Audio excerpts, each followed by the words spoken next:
Hola, ¿qué tal? Mi nombre es Uriel y te doy la bienvenida a esto que llamamos el Salón de Clases, un nuevo show que publicamos todos los jueves en los que nos dedicamos a enseñarte y explicarte cosas que normalmente, pero no exclusivamente, verías en la universidad o en la escuela. Son prácticas, son ejercicios, a veces son conceptos, normalmente con tecnologías relacionadas o populares en el ámbito de la universidad y así.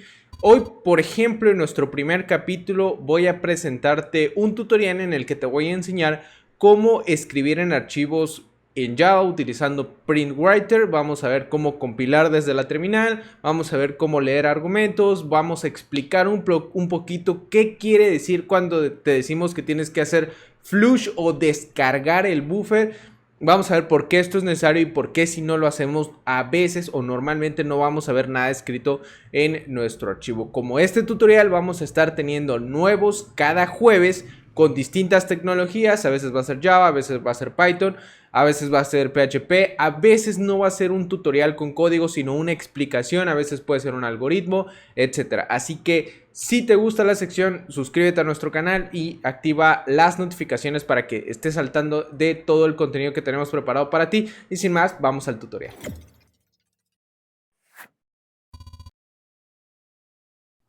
Bueno, vamos a comenzar. Para seguir este tutorial puedes utilizar lo que tú quieras, Eclipse, NetBeans o, como en mi caso, cualquier editor de texto y Java instalado en la terminal, ¿ok? Si no quieres meterte mucho con cómo configurar los comandos de Java desde la terminal, puedes utilizar Eclipse o puedes utilizar NetBeans. Voy a empezar por crear un nuevo archivo. De nuevo, lo que yo voy a escribir acá lo puedes hacer desde cualquier editor de texto que tú quieras, Atom, Sublime, blog de notas, lo que tú quieras, ¿ok? Entonces vamos a escribir un archivo con la extensión .java, ¿ok? Aquí vamos a definir una clase la cual yo voy a llamar writer. Y dentro, como este es el punto de entrada de ejecución de mi aplicación, pues tengo que definir el método estático y público con nombre main. Aquí es donde se va a ejecutar el código cuando yo mande a llamar a mi programa de Java. Entonces es aquí donde voy a hacerlo de escribir el archivo. Para escribir un archivo en Java existen decenas de formas distintas de hacerlo. Normalmente la decisión de cuál utilizar se puede comenzar entre si quieres utilizar, entre si vas a escribir texto o vas a escribir contenido binario.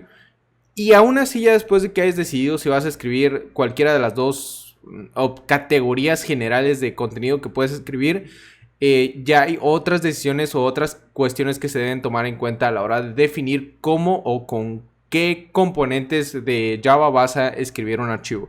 Yo voy a utilizar el PrintWriter, una clase que es parte de Java. Entonces, para utilizarlo tenemos que instanciar un nuevo objeto de la clase PrintWriter. Hay que naturalmente importar PrintWriter para poder utilizarlo. Eso lo podemos importar del paquete IO de Java. Aquí vamos a enviar dos argumentos distintos. Vamos a enviar por un lado el nombre del archivo en el que vamos a escribir y por otro el conjunto de caracteres de codificación que vamos a utilizar para escribir aquí en el archivo. Para nosotros que somos latinos, normalmente vamos a querer el conjunto de caracteres UTF-8 que incluye los acentos, la ñ y otras cosas. Si no utilizas el conjunto de caracteres apropiado, algunos de los caracteres precisamente pueden traducirse en texto raro e ilegible, como por ejemplo las letras o las sílabas con acento. Ya que instanciamos nuestro nuevo objeto, escribir es tan fácil como mandar a llamar al método grade del objeto que acabamos de instanciar. Aquí por ejemplo vamos a escribir hola mundo y listo. Entonces ese es como que el código base para que nosotros podamos escribir sobre un archivo utilizando PrintWriter. Sin embargo, como parte del uso de este archivo tenemos que estar al pendiente de dos tipos distintos de excepciones. Uno es el File Not Found Exception y el otro es el Unsupporting Encoding Exception, que son dos excepciones que podría arrojar la lectura o el abrir el archivo. El primero, el File Not Found Exception, en caso de que no se pueda encontrar el archivo. Y el segundo, el Unsupported Encoding Exception, es en caso de que este conjunto de caracteres no esté soportado por el sistema en el que se está ejecutando nuestro programa. Entonces, naturalmente, como en todos los programas de Java en los que es probable que se arroje una excepción, tenemos que manejarlas. Para eso escribimos un bloque catch en el que definimos qué excepciones vamos a capturar y qué debemos hacer aquí en este bloque de código en caso de que dichas excepciones sucedan. Aquí, por ejemplo, yo únicamente voy a mandar a escribir que el archivo no existe. Y la otra excepción que podría suceder es un supported. A ver, aquí es un supported encoding exception. Y aquí vamos a imprimir algo así como que el formato decodificado no está soportado. ¿Ok? Aquí tú podrías hacer otras cosas como buscar alternativas. Y en este caso solo vamos a informar del error, pero puedes hacer otras cosas cuando suceden las excepciones. También vamos a importar estas clases a nuestra aplicación. Vamos a importar java.io.filenotfoundexception y el otro es java.io.unsupported encoding exception, ¿ok? Y con eso ya deberíamos de tener la escritura de nuestros archivos. Para poder ejecutar este programa, primero tenemos que compilarlo. Para eso utilizamos el comando javac con la C al final. Después pasamos el nombre del archivo con extensión .java y listo, ¿ok? Aquí, por ejemplo, me dice que un closed character literal. Ese error sucede porque, y es común que le pase a la gente como yo, que se intercambia entre lenguajes. Y es que básicamente las cadenas con una comilla únicamente pueden almacenar un carácter en Java. Entonces, cuando estábamos utilizando strings o cadenas de más de un carácter, tenemos que utilizar las dobles comillas. Y eso es básicamente lo que hice para que mi programa ahora sí compilara, javawriter.java. Y ahí está. Ya lo que esto produce como resultado es un archivo .class, que es el que vamos a ejecutar para que nuestro programa funcione. Entonces vamos a darle aquí Java, el nombre del programa sin el .class. Entonces vamos a darle aquí Enter y parece que terminó de ejecutarse sin ningún error. Vamos a utilizar el mismo visualizador de archivos de Atom para ver que efectivamente el archivo que yo indiqué fue creado. Sin embargo, no se escribió nada sobre el archivo. La razón por la que lo quise hacer en un principio de esta manera es para entender qué es lo que pasa antes de que de verdad podamos escribir sobre un archivo. Resulta que en ocasiones la plataforma o el lenguaje y además del sistema operativo guardan una serie de buffers. Llamamos a un buffer a un almacén de información temporal. Hay muchos tipos de buffers, pero en este particular caso, cuando estamos hablando de escribir sobre archivos, lo que hace el buffer es almacenar lo que eventualmente se va a escribir en el disco duro, y cuando descargamos el buffer, de verdad o efectivamente lo escriban en el archivo.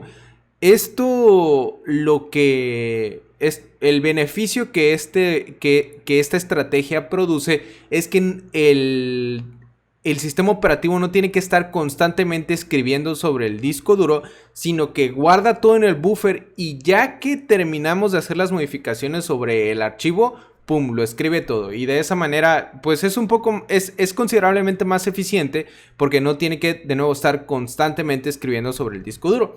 Entonces, lo que nosotros tenemos que hacer es cerrar el printwriter para que se haga el flush del buffer, que lo que eso quiere decir es descargar el buffer para que entonces sí se escriba sobre el archivo. Entonces vamos a recompilar nuestro programa.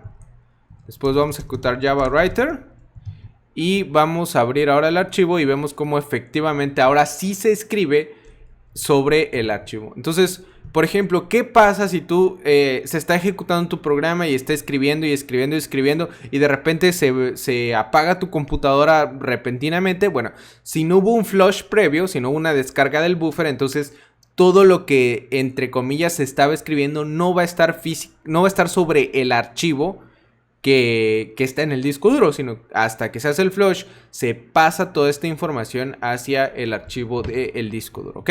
Bueno, entonces ahora voy a hacer un poquito más dinámico mi programa, aprovechando que el método main recibe este arreglo args, que básicamente son los argumentos que pudieran enviarse en la ejecución de nuestro programa de Java, como por ejemplo si aquí pasara las cadenas hola mundo, este string de acá y este string de acá estarían dentro de este arreglo de argumentos que recibimos cuando se ejecuta el método main de nuestro programa. Entonces vamos a comenzar por que el primer argumento que se envíe tiene que ser el nombre del archivo que vamos a escribir. Y todos los demás argumentos que se nos envíen los vamos a utilizar para escribir sobre nuestro archivo. Para eso voy a utilizar un ciclo for que inicie en 1. ¿Por qué en 1 y no en 0? Como normalmente usamos los ciclos para recordar un arreglo. Bueno, que la posición 0 está reservada para el nombre del archivo y a partir de la posición 1 son las cosas que vamos a escribir sobre este archivo. Vamos a decir que deje de iterar hasta que i sea mientras i sea menor que la longitud el arreglo de argumentos y que vaya incrementando de uno en uno, ¿ok? Entonces aquí nada más vamos a llamar el printWriter.write y args de i, ¿ok? Y después hacemos el flush para que ahora sí lo pase al archivo. Vamos a recompilar nuestro programa, todo bien, vamos a mandarlo a llamar. Ahora lo tenemos que mandar a llamar con argumentos. El primero de ellos de nuevo tiene que ser el nombre del archivo y después una serie de cadenas, ¿ok? Y esas cadenas eventualmente se van a escribir sobre el archivo. Vamos a, por ejemplo, colocarle aquí un espacio y ahí está. Entonces vemos cómo efectivamente la información se está escribiendo sobre nuestro archivo. Espero que te haya gustado el contenido que preparamos para este primer episodio de El Salón de Clases. De nuevo, no olvides suscribirte. Particularmente, no olvides que tenemos un curso profesional y bien hecho de Java utilizando nuestra propia metodología de enseñanza que creamos con nuestros años de experiencia enseñando en línea. Es totalmente gratis en nuestra plataforma. No hay anuncios, no hay distracciones, el video nada más. El contenido bien preparado, invertimos meses de trabajo en él, así que te espero en el curso profesional de Java ya mismo en códigofacilito.com y nos vemos el próximo jueves en el siguiente salón de clases.